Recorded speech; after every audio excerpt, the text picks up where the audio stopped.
Asalaamu calaykum waraxmatullaahi wabarakaatu. Waa markale lifestyle with Luul oo maanta idin haysa malabax aad u jilicsan oona ka sameynayo waa caano iyo butter.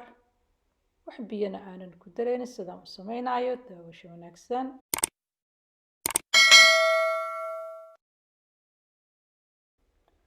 Walaalay qaaliga halkan waxaa igu jira 2 xabo oo ukun ah, 3 koob oo caano ah. waxaan ku daraa vanilla, waa cusbo, waa sokor. intii aan isku soo qastay. waxaan ku daraa waa butter. isku shiidanaya. waa kaas waan dhigiyo dubay maasha Allah waa malabax aad u macaan. jilicsan biyo aan lagu dareynin. maasha Allah. macaankiisa lagama sheekeyn karo.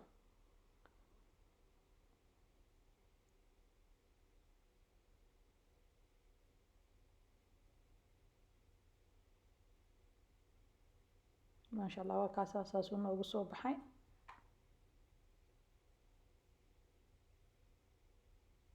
jaallo aad u qurux badan uu noqdo waa kaas. halkan waxaa ii yaalo waa fruit. aan korka ka saarayo. fruitkaneetu waa optional qofkii asaga raba iska saaran karo.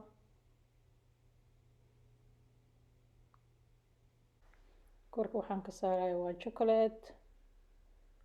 korka waxaan ka saarayo waa icing sugar. saas uu noogu soo baxay.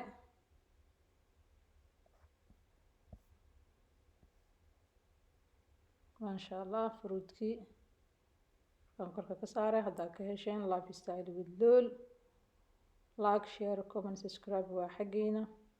more video. Assalaamu calaykum.